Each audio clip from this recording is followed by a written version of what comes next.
Thank you for tuning in to I've Got Favor, where it's your time to shine with your host, Prophetess T.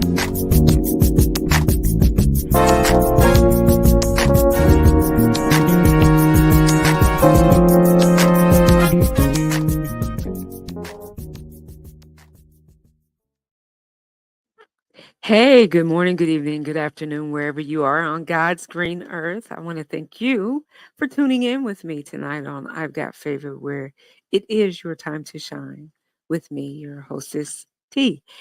Hey, guys, I wanted to discuss about the company we keep tonight. Talking about um, knowing who belongs in our life. We want to talk about that from a Christian standpoint nowadays, especially in the times that we're living in, we know that prophetic word that was given in the book of Revelations talks about a time when uh, things would start becoming chaotic, that the world would start experiencing a lot of turmoil in the natural sense as well as warfaring that would be happening in the spiritual sense. We're talking about how the economy would be out of whack, how people would be putting their faith in men who turned out to be false presenters of light, you know, that there would become a time where men would be, wars would break out. Men would be fighting over everything. The Bible even goes on further to forewarn us of a time when people would be lovers of themselves, um, rather than caring for one another. How children would be disrespectful of their parents, and so on and so forth. So we know as we prepare for the time that Jesus returns to the earth, we need to be about our Father's business. And sometimes being about our Father's business in order for our mental health to be good, and that to be healthy, we have to put up what we call as boundaries. So we have to limit who we allow to have access into our bubble, so to speak, because believe it or not, these people who you have around you that you fellowship with, that you're friends with, people who you confide in or hang out with, will have some influence on you, whether you uh, are aware of it or not. So we want to talk about biblical boundaries. We want to talk about uh, getting ourselves to a place where mentally we have the right community around us that's going to hold us accountable. Amen. And it's also going to help give us guidance and direction and assist us in our call, what God has called us to do, which is be builders of the kingdom, right? We're supposed to be evangelizing, spreading the word, the gospel. We're supposed to be speaking to others and spreading God's love. But once again, we're still dealing with our mental health. And sometimes our mental health can be affected because our community is bad. The people that we've confided in or trusted or leaned on or depended on turn out not to be so good for us. So, is it okay? You might be asking yourself, as a Christian, if I'm supposed to love everybody the way that Christ loves the church, is it okay for me to have boundaries? And I'm telling you, absolutely. Yes, it is biblical to have boundaries. But let's talk about these boundaries. We want to have biblical boundaries, all right? So let's define what a boundary is. A boundary is a dividing line in a geographical and geography, excuse me. A boundary is what marks the end of one property or jurisdiction and the beginning of another. In interpersonal relationships, though, a boundary is what divides one person from another so that each can have separate identities, right? Responsibilities and privileges.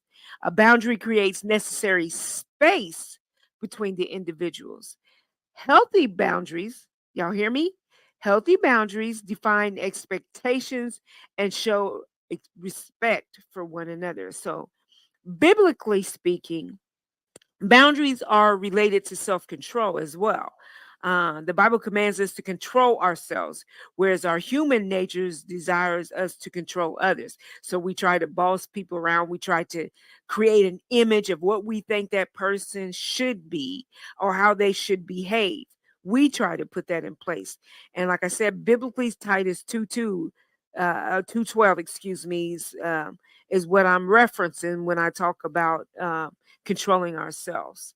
Um, if we don't do something, if we don't establish good, healthy boundaries, if they're left unchecked, our natural desires run roughshod over others.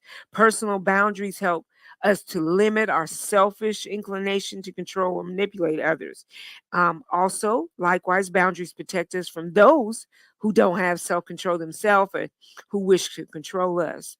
So, a person with clear, healthy boundary communicates to others what is and is not permissible, saying in effect that this is my jurisdiction and you have no right to interfere.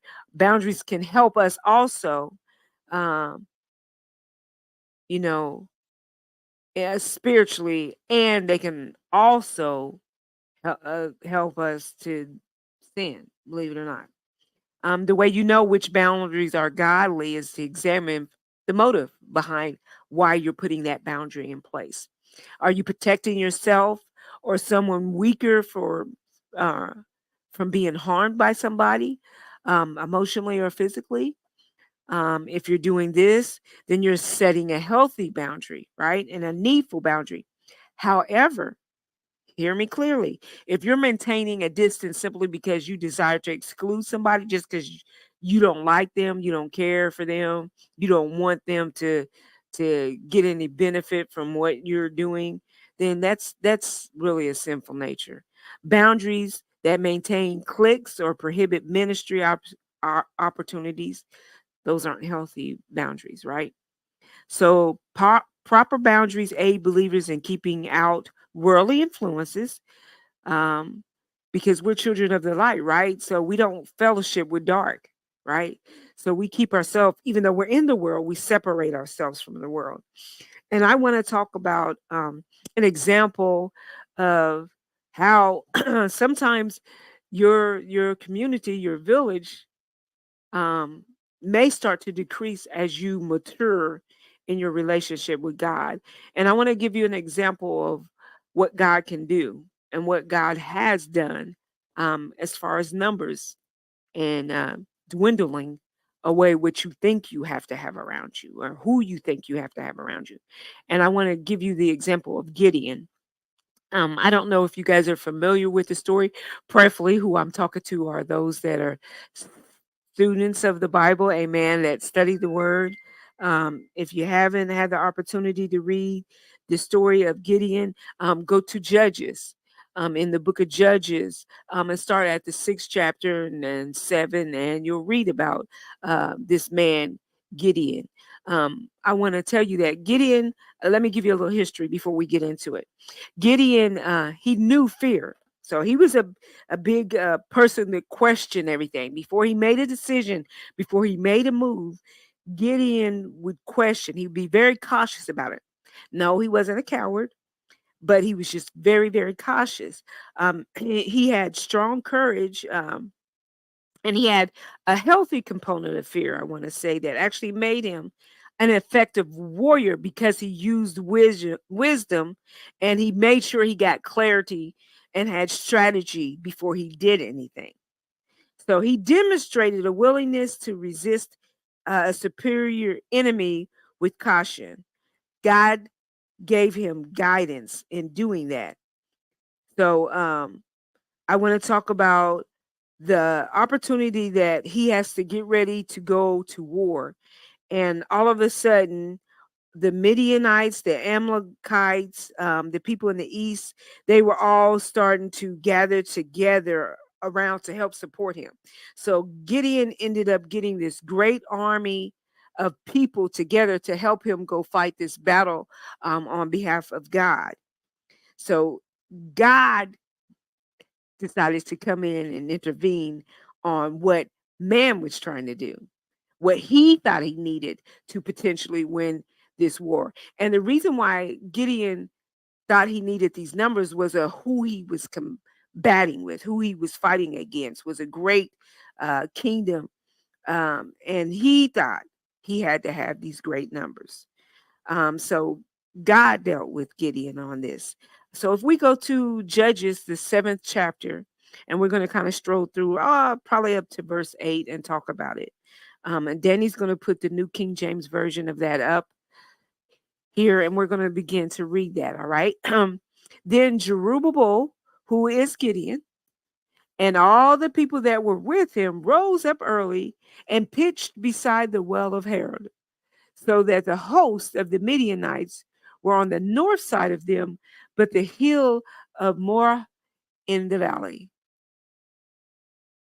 And the Lord said unto Gideon, the people that are with thee are too many for me to give the Midianites into their hands, lest Israel vault themselves against me, saying, mine own hand hath saved me.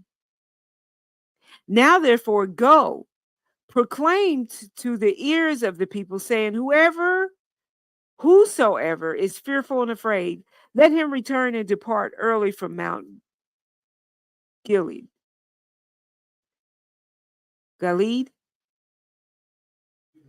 Gilead. I knew that. Why am I having a brain fart, y'all? Forgive me. From Mount Gilead. and there returned of the people 22,000, and there remained 10,000. So let's hold it right there quick. Stop. Don't go any further. Can you go back to that? So the first thing that he was told to do was, I don't want the people to take credit for what has happened. I don't want them to take adoration away from me. This is God sending the messenger to give Gideon this message. And he's saying, God is telling you, these people that you got, I don't want them to take credit. I don't want them to take credit for winning this battle. There's too many of them. So what I want you to do is, one, I want you to go to them and I want you to say, whichever one of you guys is fearful and afraid, I need you to return. Go ahead and leave. And look how many, 22 and 2,000, and remain 10,000. Look how great the number was. And then it dropped a lot left. Why? Because they probably were going to run anyways. They weren't going to be good in the battle anyways. They weren't going to be, they did not trust that God was on their side. You can tell they did because they ran and left. So they had a faith and a trust issue right away. And sometimes even in our own communities, who we think are there for us aren't there for us. They might be attached to us because of who we are or what we bring, but they have no value. Y'all hear me? They're just riding along to say that they were a part of something great, or to utilize your gift for their convenience. So sometimes it takes us checking our people to really see who is your ride or die, who's really there for you. All right. So let's move on from this point. And the Lord said unto Gideon, the people are yet too many. Bring them down unto the water, and I will try them for thee there. And it shall be that of whom I say unto thee, this shall go with thee, the same shall go with thee, and of whomsoever I say unto thee, this shall not go with thee, the same shall not go. So think about this. He had 10,000 left, but God said, this is still too many people. You got way too many people. So you let me try them out. Bring them down to the water. And I'm going to tell you who should go with you. And sometimes it takes us doing that. Like, God, can you check my people? Do I have the correct people? Because not everybody who's praying for you, come on, somebody, is really praying for you. They're praying, preying, against you. They're praying against your vision. They are put there by the enemy as a decoy They sound spiritual, they sound holy, they might sound like they've been faithful to you, they've proven themselves to a certain extent to you. But when it comes down to the real battle, excuse me, the nitty gritty of it all, the truth of what's going on, when you're being unchristian like and unsaved like, when you're not conducting yourself, they're feeding that sinful nature in you instead of really calling you out on your stuff. So they have an ulterior motive for really why they're there with you. They might have said they were there for you. They might have showed their self as being there. But in this time, in this season, when you really need the true warriors there, here's where you might have to go to God and say, who's really down? Who is supposed to be a part of this community? There are some people that are in your life for seasons, reasons, and lifetimes. So now this is when you get down into it, when you're beginning to battle in the spiritual realm, and you're really going to need those people that are faithful and are going to ride with you and build you up. So God says, I'm going to check them out and I'll tell you who. Okay, let's move along. So he brought down the people unto the water, and the Lord said unto Gideon, everyone that lappeth of water with his tongue as a dog, lappeth him shall thou set by himself. Likewise, everyone that boweth down upon his knees to drink, or his knees to drink. I'm sorry, I should have dropped off. Right? And the number of them that lapped, putting their hand to their mouth, were 300 men. But all the rest of the people bowed down upon their knees to drink water. Now catch this. Why do you think God wanted him to pay attention to the way that they were drinking when they came to the water? Let's go on. And the Lord said unto Gideon, by the 300 men that lapped will I save you, and deliver the Midianites unto thine hand, and let all the other people go, every man unto his place. So the people took victuals in their hands and their trumpets, and he sent all the rest of Israel, every man unto his tent, and retained those 300 men, the host of Midianites, with beneath him in the valley. Was beneath him in the valley. So he started out with over 20, I think it was 22,000, then went down to 10 to end up with only 300 fighting that battle, that we're going to fight the battle with him. And why do you think God only chose 300 out of the 10? Well, think about it. The ones that were down on their knees lapping with their tongues were not paying attention to the surroundings. They could have easily been overtaken. The ones that that that pulled the water up to their mouth were still able to see what was going on. So he knew who the true soldiers were because they were always watching, always. And if you think about this, look at another time that a community had to be limited. If you remember the story of Nehemiah, how Nehemiah was sent to rebuild the walls of Jerusalem, the temple, to restore what had been destroyed. And when Nehemiah went about his task, he realized there were people who were supposed to be with him that were there to be against him. They were trying to tear down. They were trying to throw a rock in the middle of his plans and everything. So Nehemiah began to teach the people, not only do you build, but also have your weapons at hand. Because the enemy is always looking for opportunity to come in.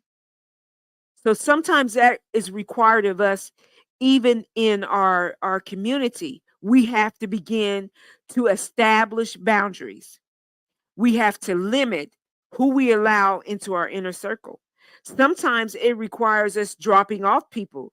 Like maybe you were supposed to travel with me in the forefront of my ministry, but now it's time for me to let you go and be okay with them leaving. Sometimes they'll leave on their own. People who you thought were faithful and true and down for the cause. Be okay with them leaving. letting them go. We don't have to rebuke and hate and call them names and speak curses and prayers. We don't have to go into battling and warfare against witchcraft, soothsayers, and warlocks and all that stuff. No, no, no. We give God adoration and praise for what God is doing in the midst of that. You do not know always what the reason for that number dwindling away. Don't always get worked up and thinking, oh, I'm being spiritually attacked or my ministry's being attacked. And these people weren't any good. No, baby, no. Think about this. Even Jesus chose Judas. He chose Judas as a disciple. The 12, because Judas had a purpose. And when his purpose was fulfilled, he was no longer in that. He did what he needed to do. And sometimes people are in your life for that purpose too. Some people are there to be the sandpaper that smooths out the rough spots. Some people are there to educate, to open your mind to some things. Some people are there as a learning ground, as a training ground. And some people are just there to plant and move on, to plant knowledge and wisdom in your life. But you've got to reevaluate. As God elevates you, you should always be reassessing who your community is and who should be a part of it. And when sometimes God moves in ways you didn't expect him to move, when your seasons change, and seasons change, guys. So it is natural, so it is spiritual. Summer, spring, winter, fall. We have seasons. We have seasons where blessings are happening to us. We have seasons where we're in the wilderness period. We have seasons where we're in the valley. Sometimes we're in the hill. But God is the God of it all. God is hills. He is God of the hills and valleys. He's God of all. He knows all. He sees it all. He's always working. Even when we don't feel it, see it, or understand it. But as your seasons change, make sure you're always going to God about who should be close, who should be attached to you, who you should attach with you, who you should be taking into rooms, who you should be allowing into rooms, whose rooms you should be entering in. Everything that is shiny and bright is not for you, bruh. It's not all for you. Like I said, some people are the Judas in your camp. Amen. And it even talks about going to God and asking God, is this God? God, sometimes we need God to test the person for us, right? I want to tell you this. Some of you that are building communities, some of you that are establishing churches, and you see people with gifts and talents, and you bring them into your ministry. Is that what you're developing your ministry off of? Is that how you're building your community because of somebody's gifts? Sometimes gifts comes with something. All things aren't good. And I want to talk to you about it. Let's talk about let's first of all, let's turn to Numbers 22, chapter 22, Numbers 22. I want to talk to you about a prophet named Balaam. Now, Balaam was a prophet, but this is the problem with Balaam. Balaam turned towards witchcraft and sorcery. God used him even still, but he was a for-profit prophet. You could pay him and he would do things for you. He would pray blessings on people or he would pray curses on people. So let's look at the 21st verses. Where am I going to start? Yeah, 21st verse. Numbers, the 22nd chapter. And we're going to look at verse 21 to start. And Balaam rose up in the morning and saddled his ass and went into the princess of Moab. Now, I want you to understand what's going on. Balaam is going to go curse God's people because the Moabites have heard about Israel. You know how God has been granting them favor now that they've crossed over. Moses has passed, you know, and God is blessing Jacob to subdue the land and overtake the Canaanite territory and so forth and so on. So these people are fearful. These pagans are and false. The worshipers of these false gods are fearful, and they know what Balaam's gifts do. They know the fruit behind when Balaam speaks a word, he manifests fruit. So they're sending him to curse the Israelites because they're afraid. They're fearful that they're going to take from them. So let's move on. And God's anger was kindled because he went. And the angel of the Lord stood in the way for an adversary against him. Now he was riding upon his ass, and his two servants were with him. And the ass saw the angel of the Lord standing in the way, and his sword drawn in his hand. And the ass turned aside out of the way and went into the field. And Balaam smote the ass, he hit it to turn her into the way. But the angel of the Lord stood in the path of the vineyards, a wall being on one side and a wall being on that side, on this side and that side. I'm sorry. And when the ass saw the angel of the Lord, she thrust herself onto the wall and crushed Balaam's foot against the wall, and he smote her again. And the angel of the Lord went further and stood in a narrow place where was no way to turn either to the right hand or to the left. And when the ass saw the angel of the Lord, she fell down under Balaam, and Balaam's anger was kindled, and he smote the ass with a staff. And the Lord opened the mouth of the ass, and she said unto Balaam, what have I done unto thee that thou hast smitten me with me these 3 times? And Balaam said unto the ass, because thou hast mocked me. I would there were a sword in my hand, for now I would kill thee. And the ass said unto Balaam, not I thy ass upon which thou hast ridden ever since I was thine unto this day. So basically it was saying to him, have I ever done anything like this to you ever before, ever since you've owned me? She says, was I ever want to do something unto thee? And he said, nay, no, you ain't never did this to me. The Lord opened the eyes of Balaam, and he saw the angel of the Lord standing in the way, and a sword was drawn in his hand, and he bowed down his head and fell flat on his face. Balaam did once he seen that this whole time the angel was standing before him. The ass seen it, but he did it. And the angel of the Lord said unto him, where hast thou smitten thine ass these 3 times? Why are you doing this? Is basically, behold, I went out to withstand thee because thy way is perverse before me. So I was trying to stop you. I was going to kill you because your intent was of no good. Your intent. Now look at that. Here it is, a prophet for profit who God spoke to. He spoke to, was going forth to do a thing, but his intent was not for God. It was against God's people. God sometimes sees something in people that they don't need to be a part of something you're doing.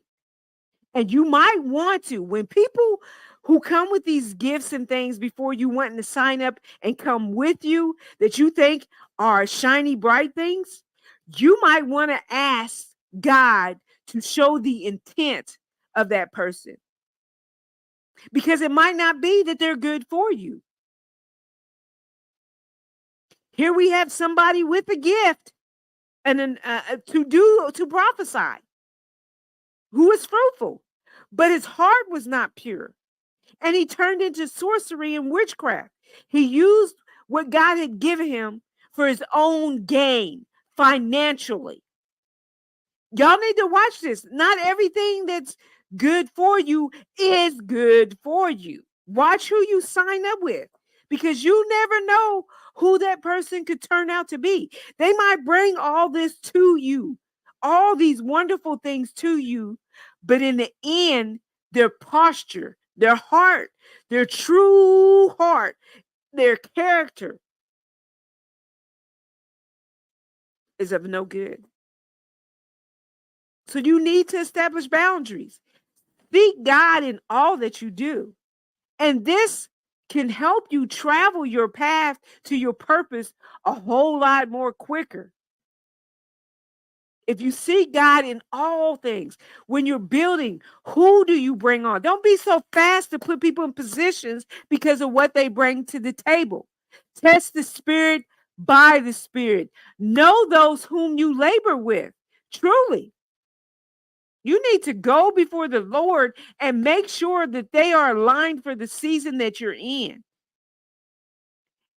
And be okay when God allows people to move away or when people don't want to go with you. Be okay. Don't change who you are. Don't change your integrity, your character, because you're created in God's likeness. Continue to be like God. Be the light in darkness.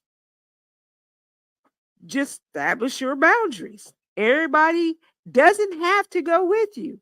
Everybody does not have to be a part of everything. Know who your people is. Know who your Judas is. And where to put that Judas.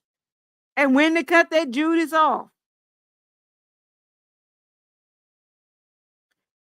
Boundaries are something that are biblical and are needed. And in this season, you need to prepare your village, because the season is shifting. A shift is manifesting. I'm giving y'all a prophetic word. A shift is manifesting in the seasons that we're stepping into. The shift is actually already in play. So you really need to be fasting and praying and in your word, so that God can give you direction and strategy as to how to move. And I've given you one thing. I've told you that in this season, you need to go before the Lord about who you have around you and who you're associating with, who you're attached to, what groups you belong to, what doors are you walking through, what paths are you taking, because everything is not for you. There are some hidden things, some hidden gems that you're not paying attention to, some stones that are false presenters. And you don't need to be walking into it. Don't be like Dana.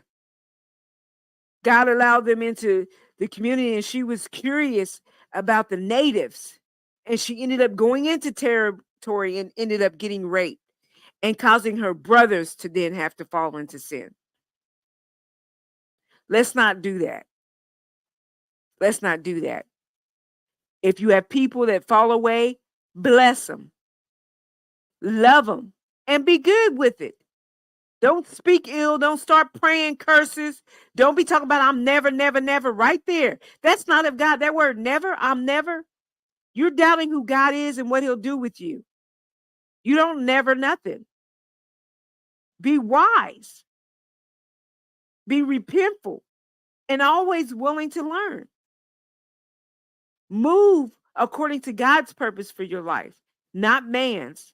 I don't care what's going on in the natural. We are not at war against man, not against one another's brothers and sisters in Christ. You are not a Republican or a Democrat. You are a kingdom citizen. Be a kingdom citizen. You live unto the Lord God Almighty. Present yourself as him in his likeness. There are some things that are not necessarily to argue about. Agree to disagree and move on. Do not be angry and sin. Life and death is in the power of your tongue. The same judgment that you put on somebody else, be ready for yourself to be judged in the same way.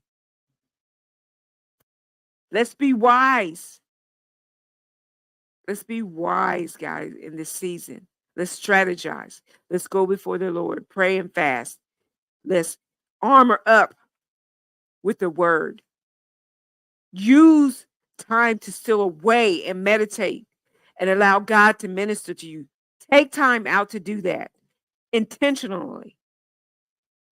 Learn your borders and you will succeed. You will get mentally healthy. You will establish things that are kingdom building things in your life. And your village will be healthy. And you will learn what it's like to have peace, even in a time of adversity. I pray this helped you in some form or fashion. I love you. And once again, just letting you guys know, if you want to be part of helping this ministry to do what it needs to do, you can run your commercials to advertise your businesses with me. Just inbox me. You can also throw stars that are at the end of the bottom of my Facebook page if you're watching by Facebook. Or you can sow a seed to hfpmanagement@yahoo.com. That's my cash app if you want to sow a seed into the ministry. The gospel is free. Anything that goes into this is for kingdom building. I'm not charging you for the gospel. The gospel is free. Amen. But if you want to advertise your business, which we run this program on Spreaker, Spotify, Google Podcasts, iHeartRadio, and we also have a favorite channel 32 on Roku on the Affinity Television Network app, which you can actually, now they have their own app. You can download the app, and we're channel 32. You can get it so you have it on your phone, and you can go back and watch any program that we have. Please feel free to reach out to us. We would love to run your advertisement along here too. And like I said, I pray that something I said on today helps you to get through the season that you're currently walking into. Be blessed and know that you are highly favored because it is your time to shine. Be blessed. See you next week.